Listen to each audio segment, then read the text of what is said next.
अक्षय तृतीया जो कि वैशाख महीने के शुक्ल पक्ष की तृतीया तिथि होती है और अक्षय तृतीया एक अभूज मुहूर्त होता है। अक्षय तृतीया के दिन आप अपनी विशेष मनोकामना पूर्ति के लिए जो भी उपाय करते हैं वो उपाय निश्चित रूप से कारगर होता है। जो भी आप दान पुण्य करते हैं, जो भी आप पूजा पाठ सत्कर्म करते हैं, उससे आपको अक्षय फल की प्राप्ति होती है। अक्षय तृतीया के दिन आप संतान प्राप्ति के लिए, सुखी वैवाहिक जीवन के लिए, धन लक्ष्मी के लिए आप कई ऐसे उपाय कर सकते हैं जिससे कि आपको फल की प्राप्ति अतिशीघ्र होगी।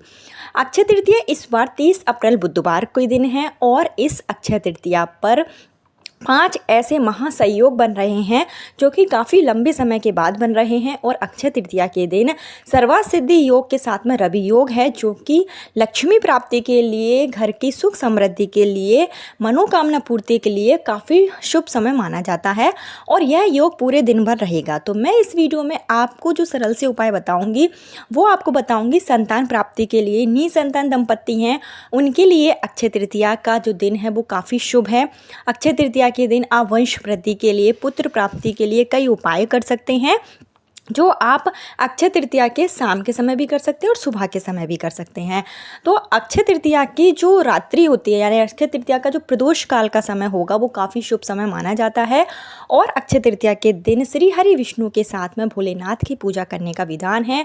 शंकर भगवान को आप विधि विधान से पूजन करें। शंकर भगवान की पूजा करने का सबसे सही समय होता है प्रदोष काल और अक्षय तृतीया तिथि है, बुधवार का दिन है। तो आपको सरल से 4 से 5 उपाय मैं इस वीडियो में बताऊँगी जो अगर आप कर लेते हैं तो निश्चित रूप से संतान प्राप्ति में कैसी भी बाधाएं क्यों ना आ रही हों वो निश्चित रूप से दूर हो जाएगी और आपको मनचाही संतान की प्राप्ति अति शीघ्र होगी। इस बार की जो अक्षय तृतीया है वो उस काफ़ी दुर्लभ योग में बन रही है। और अक्षय तृतीया एक ऐसा दिन होता है जिस दिन गंगा माता का अवतरण धरती पर हुआ था, विष्णु भगवान के 11वें अवतार परशुराम का जन्म हुआ था। अक्षय तृतीया के दिन जो है काफ़ी शुभ माना जाता है। तो किस तरीके से आप उपाय करेंगे और क्या चीज़ों की आवश्यकता होगी, संपूर्ण जानकारी आपको इस वीडियो में दी जाएगी। लेकिन आगे वीडियो शुरू करने से पहले हमेशा की तरह आपसे मेरा निवेदन है कि अगर अभी तक आपने मेरा चैनल धर्म ज्ञान पथ को सब्सक्राइब नहीं किया है तो चैनल को सब्सक्राइब जरूर कर लीजिए। वीडियो पसंद आए तो लाइक कीजिए और कमेंट बॉक्स में हर हर महादेव, ओम नमः शिवाय जरूर लिखें।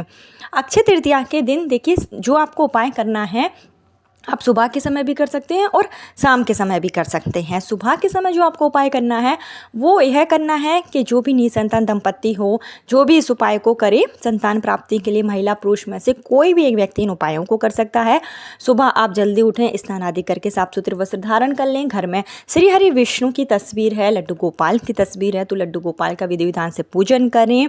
हरी चंदन जो कि आपको तुलसी की लकड़ी से बनाना है, हरी चंदन का आप तिलक लगाएं और तुलसी की जो मंजरी है उसकी माला बनाकर आपके घर में सालीग्राम है तो सालीग्राम को पहनाएं, नहीं तो लड्डू गोपाल को आप पहनाएं।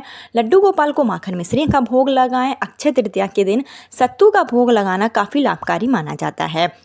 आप सत्तू लेकर आएँ, सत्तू में थोड़ा सा चीनी डालकर आप श्री हरि विष्णु को प्रसाद लगाएं। तुलसी का पत्ता जरूर शामिल करें और थोड़ा सत्तू आप दान के रूप में जरूर दें। किसी भी ब्राह्मण को या किसी भी मंदिर में जाकर सत्तू का अगर आप दान करते हैं तो इससे आपको शुभ फल की प्राप्ति अति शीघ्र हो जाती है। साथ ही साथ माँ लक्ष्मी का पूजन करें, तुलसी माता के समक्ष दीपक प्रज्वलित करें। शाम के समय आपको अपने घर के मुख्य द्वार पर एक दीपक जरूर प्रज्वलित करना है और हल्दी से स्वास्तिक बनाना है। ऐसा करने से घर में किसी भी तरीके की नकारात्मक ऊर्जा होगी तो वो दूर होगी और माँ लक्ष्मी का आगमन होगा। इसके साथ ही जो विशेष पेड़ होते हैं, केले का पेड़ हो गया, आंवले का पेड़ हो गया, बेलपत्र का पेड़ है, पीपल का पेड़ है, तो इस दिन जाकर आप इन सब पेड़ों में सिंचन जरूर करें। आप जो है इनमें जल चढ़ाएं, पीपल के पेड़ के नीचे मीठा जल चढ़ाएं, दीपक जलाएं और आप श्री हरि विष्णु से प्रार्थना करें संतान प्राप्ति, पुत्र प्राप्ति के लिए। इसके साथ ही बेलपत्र के वृक्ष के नीचे आपको इस दिन पार्थिव शिवलिंग जरूर बनाना है। बेलपत्र के पेड़ के नीचे जाकर अगर पति पत्नी दोनों पार्थिव शिवलिंग बनाते हैं इस दिन और पार्थिव शिवलिंग का विधि विधान से पूजन करते हैं, सफ़ेद फूलों से श्रृंगार करते हैं और अगर आप गाय का कच्चा दूध है तो गाय के कच्चे दूध से आप अभिषेक करें अगर आप पार्थिव शिवलिंग नहीं बना रहे हैं तो आप बेलपत्र की जड़ में अगर इस दिन गाय का कच्चा दूध डाल देते हैं अपनी मनोकामना के साथ में, और तुमरुका जी का नाम लेकर आप उपाय करें। तुमरुका जी के नाम से अगर आप कोई भी उपाय करते हैं तो वो उपाय निश्चित रूप से कारगर होता है। संतान प्राप्ति, पुत्र प्राप्ति के लिए बेलपत्र के वृक्ष के नीचे जाकर जो है कच्चा दूध डालें, तुमरुका जी के नाम का स्मरण करें और बेलपत्र के वृक्ष की परिक्रमा करें। ऐसा करने से संतान प्राप्ति, पुत्र प्राप्ति के परवलयोग उसी दिन से बनने शुरू हो जाएंगे। इसके साथ ही आप जो है पीपल के पेड़ के नीचे जाकर कंकड़ स्वरूप शिवलिंग मानकर शिवलिंग का विधि विधान से पूजन कर सकते हैं। मिट्टी के घड़े में जल लेकर जाएं और आपके घर के आसपास कहीं पर भी शिवालय है तो मिट्टी की जो सुराई होती है, मिट्टी के जो घड़े होते हैं उनसे आप जल चढ़ाएं। जो आप जल चढ़ाएं उसका आप जो है आचमन जरूर करें और साथ ही साथ जो है मिट्टी के घड़े में जल भरकर आप किसी ब्राह्मण को दान दे सकते हैं। दक्षिणा भी साथ में दीजिए, क्योंकि इस दिन किया गया जो दान होता है वो अक्षय फल की प्राप्ति देता है। तो मौसमी जो फल आते हैं उनका आप दान कर सकते हैं, छतरी का दान कर सकते हैं। जो पंखे होते हैं छोटे छोटे हाथ वाले जो पंखे आते हैं उनका आप अक्षय तृतीया के दिन दान जरूर करें। इसके साथ ही अपनी मनोकामना पूर्ति के लिए जो भी आपकी मनोकामना है, संतान प्राप्ति, पुत्र प्राप्ति के लिए, उसके लिए आप छोटा सा उपाय कर सकते हैं जो आप प्रदोष काल में कर सकते हैं। इसके लिए आपको जो है शिव मंदिर में जाना है और साथ में लेकर जाना है अपने घर का 1 लोटा जल। अगर आप यह जल मिट्टी के पात्र में लेकर जाते हैं तो और भी शुभ माना जाता है। इसके साथ ही एक बेलपत्र लेकर जाएं और थोड़ा शहद लेकर जाएं और साथ ही साथ थोड़ा सा आप दही लेकर जा सकते हैं, नहीं तो घी लेकर जा सकते हैं। यह जो उपाय है वो संतान प्राप्ति के लिए काफ़ी शुभ उपाय माना जाता है। इसको आप शिव मंदिर में जब पहुंच जाएं तो आप एक दीपक भी लेकर जाएं, जो लंबी बाती का दीपक आपको लेकर जाना है। एक दीपक आप गोल बाती का लेकर जाएं और शिव मंदिर में जाने के बाद जो दहलीज होती है मंदिर की, वहाँ पर आप ये दोनों ही दीपक प्रज्वलित कर लें, लंबी बाती का और गोल बाती का। और इसके साथ ही शिवलिंग पर आप जल समर्पित करें, श्री शिवाय नमस्तुभ्यम का जाप करते हुए। और इसके साथ ही आप जो बेलपत्र लेकर गए थे उस बेलपत्र के जो बीच वाली पत्ती है वहाँ पर आपको शहद का लेपन कर देना है और जो 2 साइड में पत्ती हैं वहाँ पर आपको या तो घी, अगर ले गए हैं तो घी का सेवन करें, दही ले गए हैं तो दही का आप इसमें अच्छे से लेपन कर दें। और इस बेलपत्र को आपको अपनी मनोकामना बोलते हुए शिवलिंग पर चिपका देना है। जब आप चिपकाएंगे तो इस बात का विशेष ध्यान रखें कि जो डंडी का मुख है वो आपकी तरफ होना चाहिए। इस उपाय को अगर आप अक्षय तृतीया के शाम के समय करते हैं प्रदोष काल में और दीपक प्रज्वलित करते हैं संतान प्राप्ति, पुत्र प्राप्ति की कामना के साथ में, तो आपकी कामना निश्चित रूप से पूरी होती है। ये बहुत ही सटीक उपाय है, इसको आप अक्षय तृतीया के दिन जरूर करें। और इसके साथ ही अक्षय तृतीया के दिन आप एक और उपाय भी कर सकते हैं कि इस दिन आपको लेना है एक समीपत्र और एक बेलपत्र। समीपत्र और बेलपत्र लेकर जाएं। इसके अलावा आप शिव मंदिर में जो भी पूजन सामग्री आपके पास है आप अपनी श्रद्धा अनुसार लेकर जा सकते हैं। शिव भगवान का अच्छे से श्रृंगार करें। बेलपत्र का फल अगर आपको मिल जाता है तो बेलपत्र का फल वंश वृद्धि के लिए काफ़ी लाभकारी माना जाता है। बेल का एक फल चढ़ाएं। गेहूं के 108 दाने आप चढ़ा सकते हैं शिव भगवान पर। शिव चालीसा का पाठ करें।